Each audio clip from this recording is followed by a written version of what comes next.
496 number वाले बच्चे का सिलेक्शन हो गया है, ये संविदा वाले थे, जबकि एक 306 वाले का सिलेक्शन नहीं हुआ है।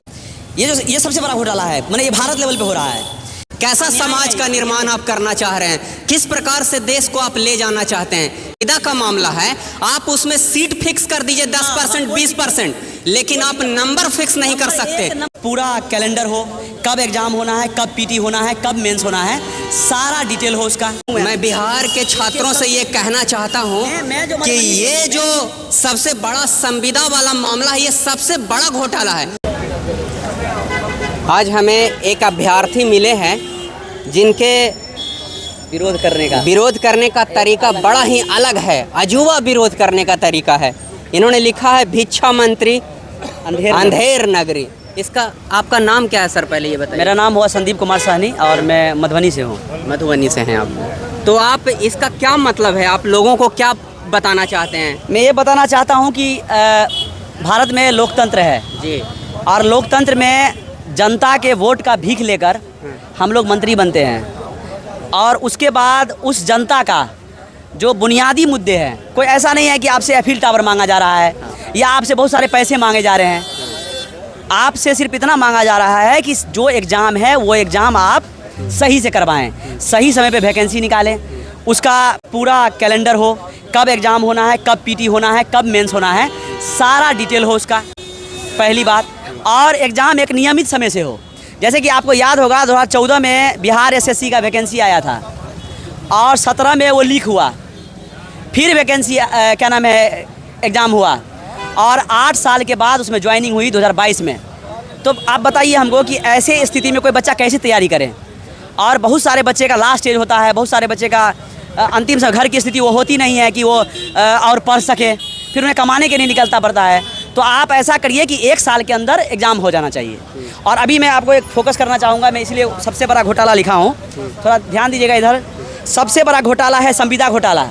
ये घोटाला नहीं है, ये घोटाला का नाला है ना। ये कोई कोर्स नहीं है भाई साहब, है ना। ये जैसे कि मैं एक एग्जांपल देना चाहता हूँ कि रेलवे का मैं वैसे मुख्य रूप से छात्र हूँ और इधर स्टेट गवर्नमेंट का छात्र हूँ, क्योंकि हम लोगों की पढ़ाई जो हुई है वो एकदम लो लेवल के स्कूल से हुई है। तो इंग्लिश हम लोगों का बहुत ही एकदम ख़राब स्थिति में है। थोड़ा बहुत सीखे हैं अभी, क्योंकि एक प्राइवेट स्कूल में भी पढ़ाते हैं, तो वहाँ से थोड़ा बहुत कुछ सीखने को मिला। तो कहने का मतलब यह है कि इस वजह से हम लोग इधर है रेलवे की तरफ। तो रेलवे में एक कोर्स होता है अप्रेंटिसशिप। अप्रेंटिसशिप अगर आप कर लेते हैं, 1 साल का कोर्स होता है, तो रेलवे में ग्रुप डी में 20% सीट, नंबर नहीं 20% सीट आपके लिए रिजर्व हो जाएगा, ठीक है। लेकिन बिहार में क्या है संविदा वाले का, ना ये कोर्स है। अच्छा, कोर्स होता तो एक बात मानते चलो भाई कोर्स है, एक ना ये कोर्स है और इसको आप नंबर दे रहे हैं, सीट नहीं दे रहे हैं। बताइए, सोच के देखिए आप।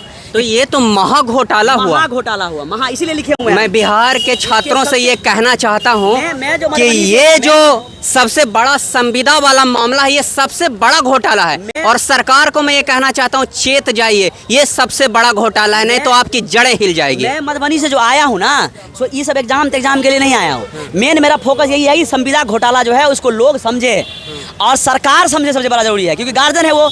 अभी तो मुखिया है ना हमारे सम्राट चौधरी जी, तो मैं उनसे कहना चाहता हूँ कि ये मंत्री फंत्री के फेरा मत पड़िए, इन पदाधिकारियों के फेरा मत पड़िए।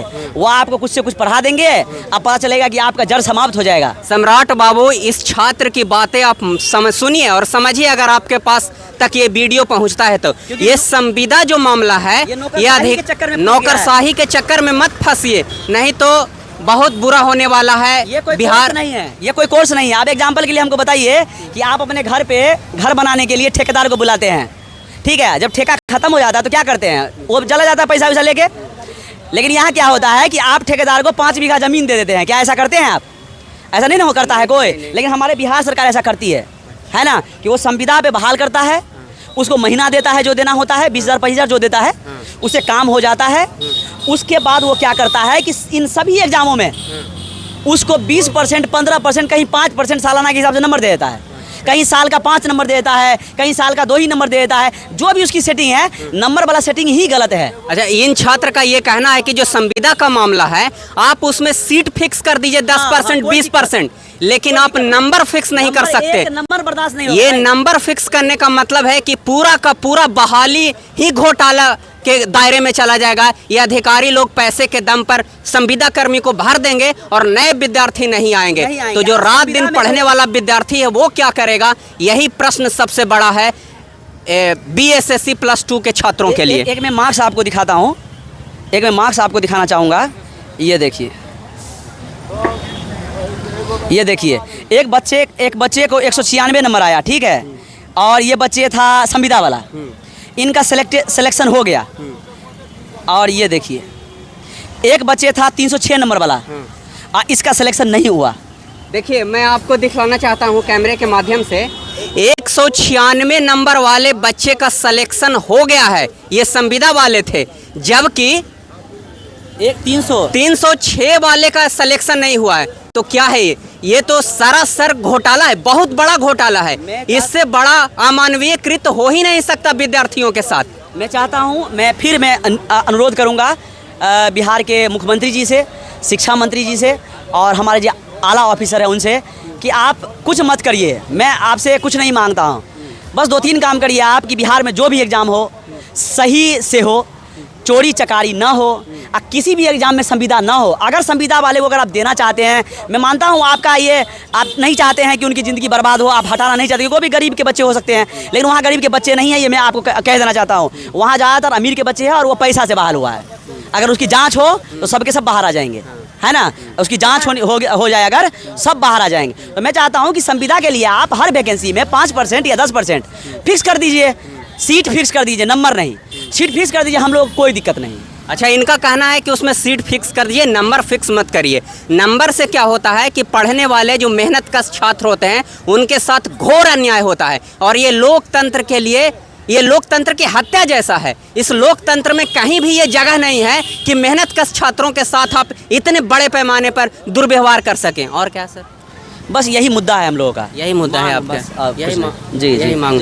तो जितने भी व्यूअर्स हमारे हैं, देख रहे हैं, उनसे मैं ये कहना चाहता हूं कि 25 तारीख को पूरे छात्र संगठन, एक चीज़ और कहना चाहूँगा मैं भाई साहब, एक चीज़, ये इस पर थोड़ा फोकस करिएगा इस पर, क्योंकि ये सेंट्रल गवर्नमेंट का है, तो मैं चाहूँगा कि आप ज़रूर दिखा दें इसको, बहुत मेहरबानी होगी।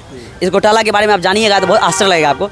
ये डाक विभाग भर्ती में हो रहा घोटाला, ये क्या है घोटाला समझिए। ये सबसे बड़ा घोटाला है, मैंने ये भारत लेवल पे हो रहा है। ये डाक विभाग में डाक सेवक की बहाली होती है, और आपको जान के आश्चर्य होगा कि लगभग हर साल 20,000, 25,000, 30,000 सीट निकलता है, और वो मार्क्स बेसिस पे होता है। अभी तक उसको एग्ज़ाम पे नहीं लाया है, मार्क्स बेसिस पे होता है, मैंने जिसका मैट्रिक में ज़्यादा नंबर रहेगा उसको हो जाएगा।